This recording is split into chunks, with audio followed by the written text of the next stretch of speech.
Greetings and welcome back to room 303 in our chats with Emily, as we are calling our readings through the poetry of Emily Dickinson. We are in the Johnson edition. We turned out a poem 575. Heaven has different signs to me. Notice that the word heaven is in quotation marks, right?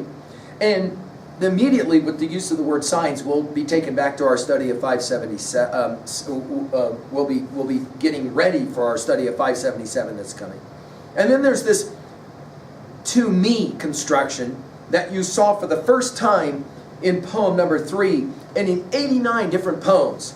Emily will play this game of to me or unto me, and we're going to have to maybe pay attention to the personal nature of this poem. Now, here we're back to Emily celebrating the glories of nature, and Emily encouraged to think about the flood question, as she sometimes referred to it, the question of afterlife. What will paradise in fact be like? Our assumptions. I think you've been following our stuff at learnstrong.net. Down that left hand side, chats with Emily, our playlist. I'm hopeful that you've already worked through our set of introductory comments as well as the preceding 574 poems.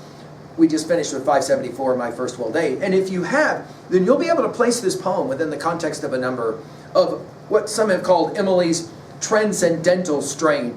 What is it that nature can teach us? What is it that nature can't disclose for us? She says it this way. Heaven has different signs to me. Sometimes I think that noon is but a symbol of the place, and when again at dawn a mighty look runs round the world and settles in the hills, an awe if it should be like that upon the ignorant steels. The orchard when the sun is on, the triumph of the birds when they together victory make, some carnivals of clouds, the rapture of a finished day returning to the west, all these remind us of the place that men call paradise. Itself be fairer, we suppose, but how ourselves shall be, adorned for a superior grace, not yet our eyes can see. Now, again, it's a pretty simple statement for Emily. As beautiful and as majestic as these different modalities of nature are they going to be in any way comparable to the experience of paradise post-mortem? She says, I'm not sure, because I can't see it. I can't figure it out. Notice she'll begin by pointing out that heaven, quotation marks, has different signs to me.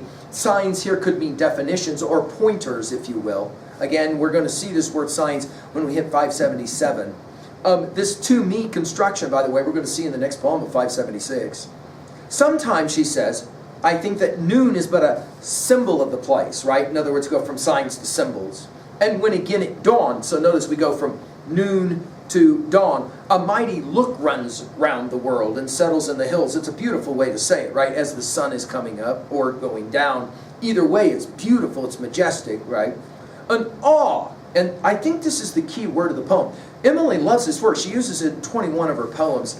When we get to 1620, we'll play the game, Circumference thou, bride of awe, possessing thou shalt be, possessed by every hallowed night that dares to covet thee. And then when we get to 1678, she'll play the game of awe again. Peril is a possession, 'tis good to bear. Danger disintegrates satiety. There's basis there, begets an awe that searches human nature's creases as clean as fire. The idea that she says, when you come up against the beauties of nature, there's a certain awe there. If it should be like that heaven upon the ignorant steels. Notice we go from ignorance to my eyes can't see. The orchard when the sun is on, in other words, shining beautifully on the flowers. The triumph of the birds when they together victory make, some carnivals of clouds. It is beautiful the way she can draw these pictures, carnivals of clouds, the singing, the beauty of the song of the birds.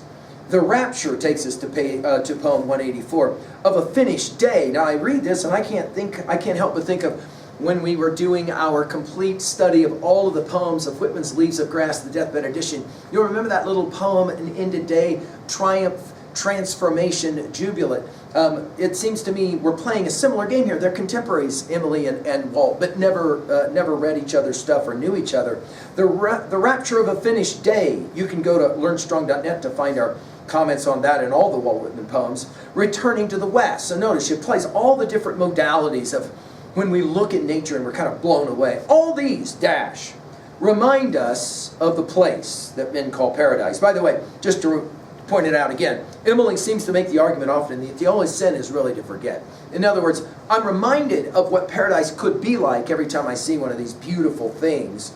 Paradise, of course, is an important poem for her. 55 of her poems she'll use this word paradise. By the way, it is the last word of poem 577 that we'll be studying in a bit.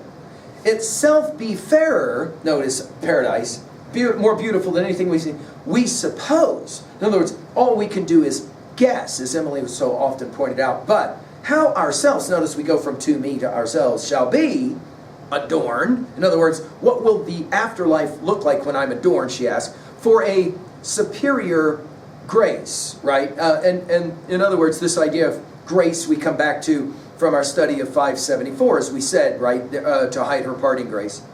And again, grace used in 54 of her poems. She loves this word.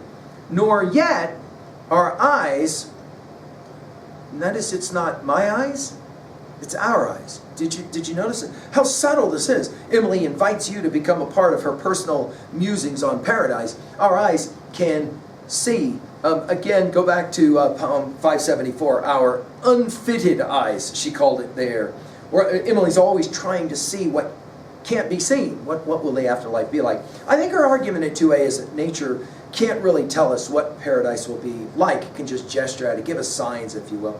At 2b, I love the personal language here, but I love that she goes from to me to ourself, and then finally to our together, right? Again, to me, a construction that she very much likes. At 89 of her poems, she'll play that game. At 3, I think Dante's Divine Commedia is standing behind this poem. We've given full lectures on it at learnstrong.net, especially that treatment of Paradiso. We said in our studies there, everything's about light, everything's about sight, everything's about adorning. And of course, Milton's Paradise Lost comes to mind as well, no doubt. Finally, at 3b, how do you think of heaven and paradise? What are they as concepts to you, and even possibly realities? Thank you.